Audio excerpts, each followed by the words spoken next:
Come with us into the mysterious worlds of the afterlife, where three powerful gods rule over the dead. What secrets lie in the dark kingdom of Hades, quiet ruler of the Greek underworld? Why does Hel, the stern Norse goddess, watch over those who die without honor? And what truths are held by Osiris, the Egyptian god who weighs the hearts of the dead? What connects these gods from different myths? Are they feared because of their power, or respected for keeping balance between life and death? Join us as we uncover their stories, explore their mysteries, and learn why these gods of the underworld have fascinated people for centuries. Understanding these rulers helps us see how ancient cultures imagined life after death and what they believed about the afterlife. Let's begin our adventure. In the world of Norse mythology, Hel is one of the most mysterious and powerful goddesses. She is the daughter of Loki, greatest trickster among the gods, and Angerboda, giantess with the darkest heart. Hel is unlike anyone else. Half of her face and body are alive and beautiful, while the other half looks like a corpse, pale and cold. This makes her both fascinating and frightening to those who see her. When Hel was born, the gods feared her because they thought she would bring great trouble. Odin, the king of the gods and the wisest of all, decided to send her far away, cast her into the darkest and coldest place in the universe, the Underworld, which is now called Helheim. This was the world of the dead, where souls who did not die in battle would go. Here, Hel becomes the queen of the dead. She watches over the souls who have passed away from sickness, age, or misfortune. Hel is the fairest judge, treating all souls with a cold but even hand. When Hel was still young, Odin, the wisest and most powerful of all gods, saw her and her brothers, Fenrir the giant wolf and Jormungandr the mighty serpent. Odin knew they were the children of Loki, a trickster who often caused trouble for the gods. He believed that Hel and her brothers could be very dangerous, and he wanted to keep them away from the world of the gods, Asgard. Odin sent Hel to Helheim, a place at the very bottom of the world. Over time, Hel earned the respect of the dead and even some of the gods. She ruled with the firmest hand, making sure there was order in her realm. She was never cruel, but she was never soft either. Hel showed that even in the darkest places, one could be the most powerful and the most just ruler. She became one of the most important figures in Norse mythology, a symbol of strength, fairness, and the mysteries of life and death. Even though she had been sent to the farthest, coldest place, Hel turned it into her own kingdom, a place where the dead could find their peace. Hel's most famous story is about the death of Baldur, the most loved and beautiful of all the gods. Baldur, the son of Odin and Frigg, was known for his kindness, brightness, and fairness. Everyone in Asgard adored him, and his presence was like the warmest sunshine. One day, Baldur began to have terrible dreams about his own death. These dreams worried the gods, so his mother, Frigg, made every creature, plant, and object in the world promise not to harm Baldur. She asked for the sharpest swords, tallest trees, and even the smallest stones. All of them swore never to hurt Baldur, all except one small plant, mistletoe, which Frigg thought was too young and weak to matter. Loki, the trickiest of all gods, found out about the mistletoe. He decided to use it to cause the greatest trouble. He took a small branch of mistletoe, shaped it into a dart, and gave it to Baldur's blind brother Hodur during a game where the gods threw things at Baldur to see them bounce off. Guided by Loki, Hodur threw the mistletoe dart, and it pierced Baldur's heart. Baldur fell dead. A great sadness fell over all of Asgard. The gods were in shock. Their brightest and most beloved had died. Odin sent Hermes, the swiftest of all messengers, on his horse Sleipnir, to Helheim to speak with Hel and ask for Baldur's return. Riding for 9 nights, through valleys so dark that he could not see his hands, Hermes finally reached the gates of Helheim. When he arrived, he found Baldur sitting in the darkest corner of Hel's hall, looking as sorrowful as ever. Hermes went to Hel, sitting on her throne, and told her how all of Asgard was in mourning. Hel, with her calm but firm voice, listened carefully. She knew this was a big decision, and she thought deeply.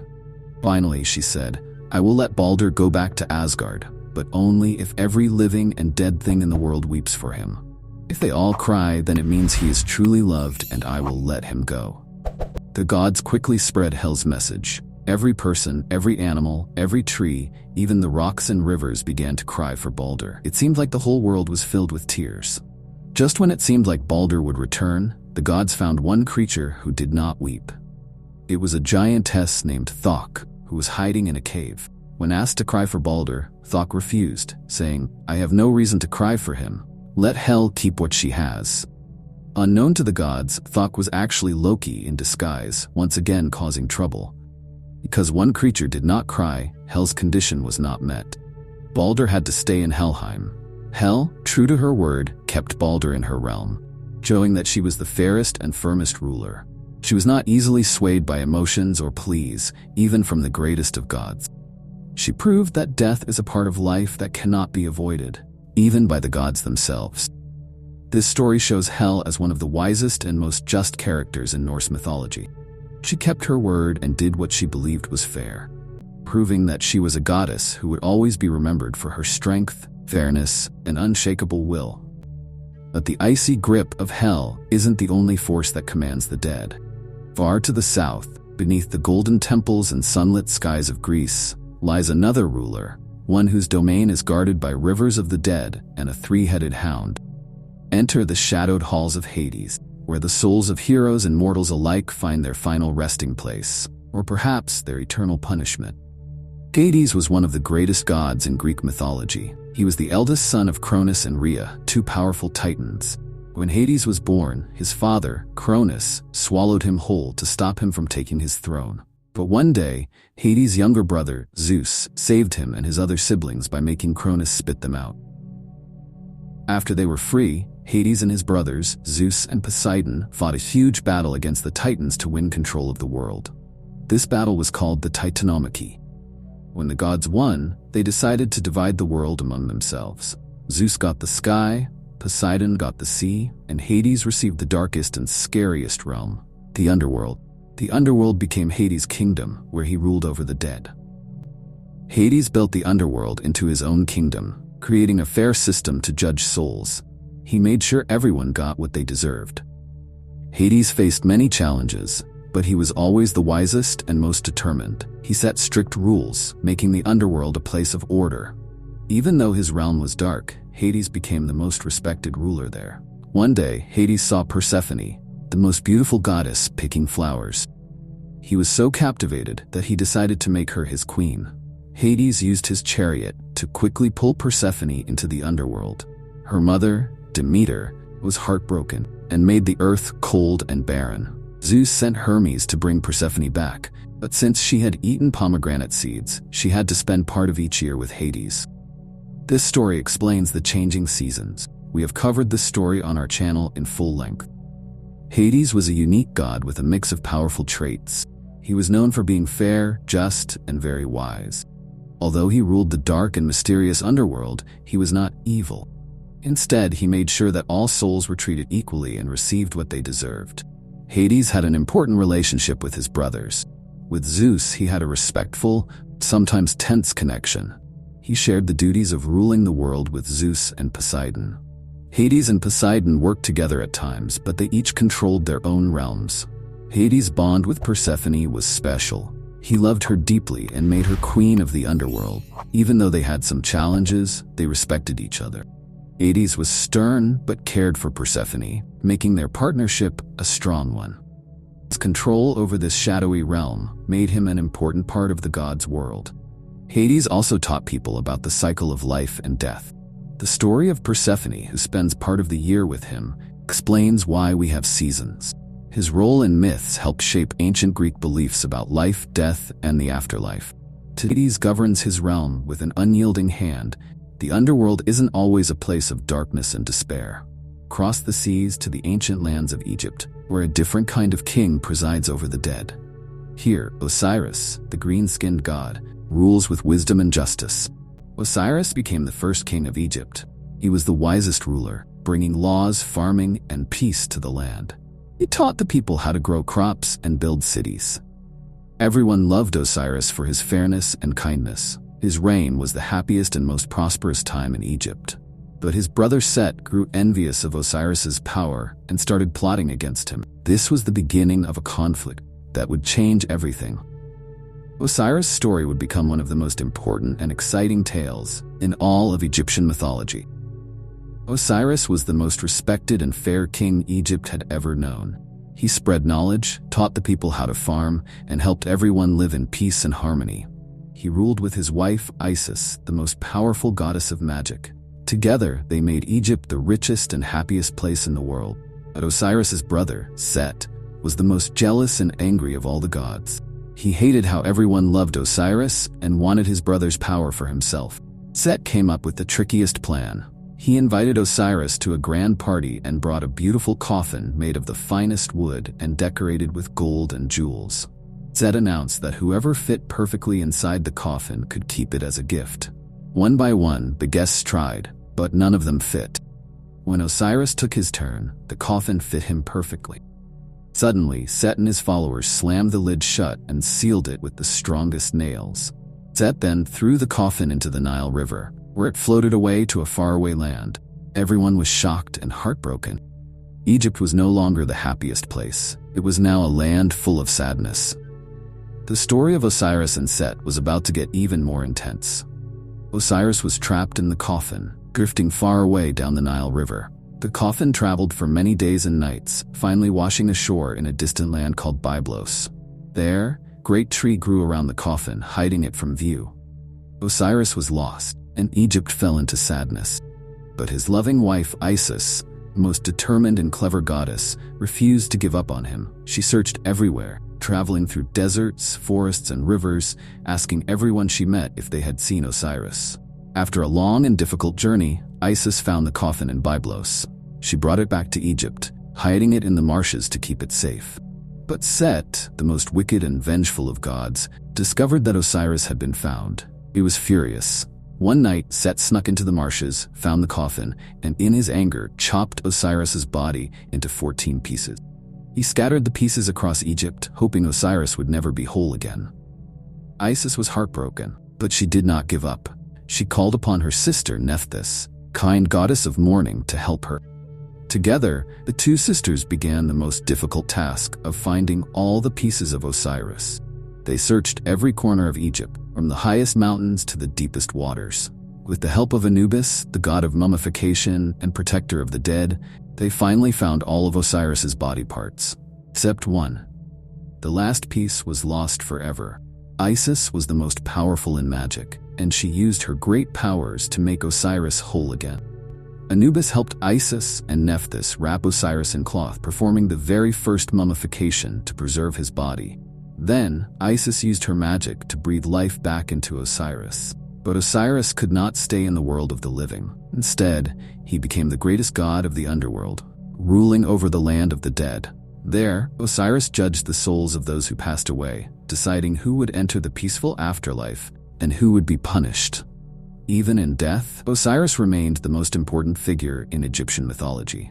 He became the symbol of life after death, hope, and rebirth. Every Egyptian hoped to be welcomed by Osiris in the afterlife.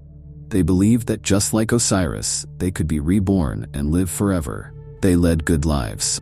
But Osiris's story did not end there. Isis became pregnant with Osiris's child, a son named Horus, who would grow up to challenge Set for the throne of Egypt. Horus, the bravest and strongest of all the gods, swore to avenge his father and bring justice back to the land. He battled Set in the most epic of struggles, which lasted for many days and nights. In the end, Horus defeated Set and became the rightful ruler of Egypt, bringing peace and order back to the kingdom, just as Osiris had done before him. Osiris continued to rule the underworld, guiding the souls of the dead and ensuring that justice was served. He became a symbol of hope and resurrection, reminding everyone that life could begin again, even after death. Egyptians worshipped him as the greatest and kindest of all gods, and his story was told and retold for thousands of years. Osiris's journey from the most beloved king to the god of the underworld showed that goodness and justice could never truly be destroyed. His story taught people that, no matter how dark things seemed, there was always hope for a new beginning. Osiris's life, death, and resurrection remain the most powerful stories in all of Egyptian mythology, inspiring people to this day. Osiris was the wisest and most just god of all. As the king of Egypt, cared deeply for his people. teaching them farming, laws, and how to live in peace. He was known for his fairness and kindness, always putting the needs of others first. Osiris was also the most courageous, facing danger and betrayal without losing hope. Even when his brother Set tricked and betrayed him, Osiris stayed strong.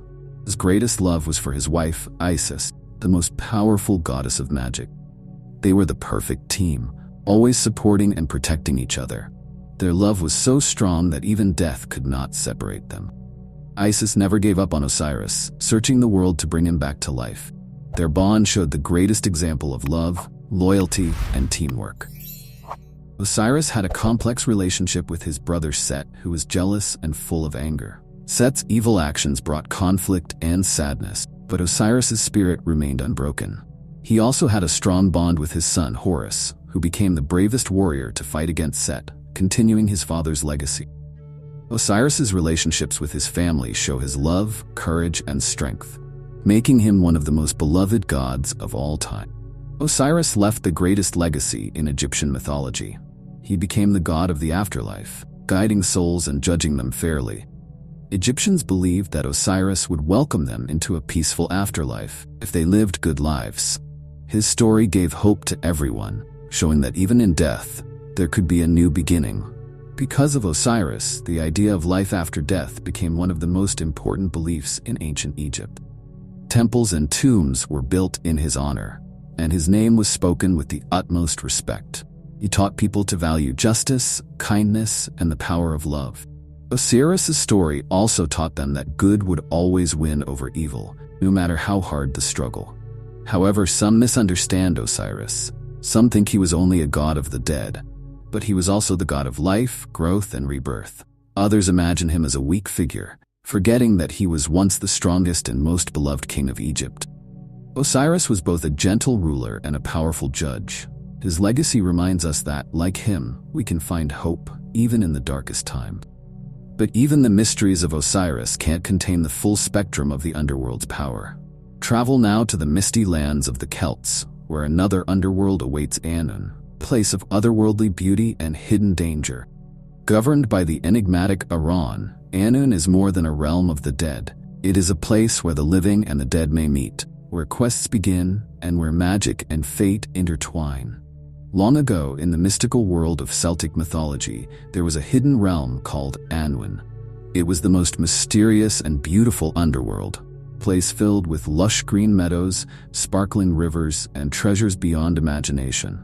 This was no dark and gloomy place. It was the most magical land, where only the bravest and most honorable could enter. Ruling over Arawn was the Arawn, the wisest and most powerful of all underworld gods. He was a god of two sides. He watched over the souls of the dead with great care, but also brought new life, making him both a god of death and of rebirth. His role was very special because he was the only one who could control the delicate balance between life and death. People in the mortal world spoke of him with both fear and respect. They knew he was the fairest of all judges, always making the right decisions for his realm. Arawn was known for his great wisdom and his ability to protect his kingdom from all who dared to challenge its peace.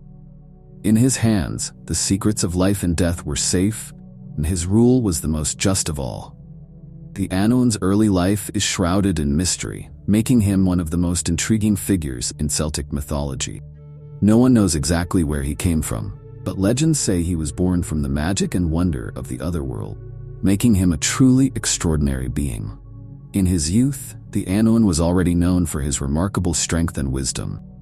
He quickly became the most powerful ruler of Arawn, the magical underworld. His rise to power was not easy.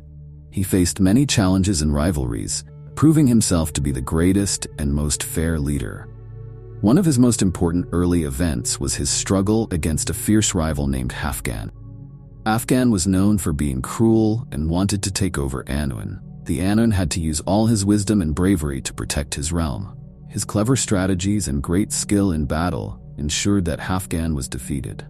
This victory made the Arawn the most respected ruler of all the underworld gods. The Arawn was not just a warrior, but also a guardian. He maintained the balance between life and death, ensuring that everything in his realm ran smoothly. This made him an even more remarkable figure, as he kept his kingdom in perfect harmony. Through these early events, Anwen proved he was not only the strongest, but also the fairest and most honorable ruler. His leadership shaped Anwen into the most incredible underworld, where every soul was treated with care and respect. His early successes set the stage for his legendary role in the famous stories to come, showing how truly exceptional he was in Celtic mythology. His leadership in Anwen is marked by a deep sense of justice and a caring nature, making him respected by everyone in his realm.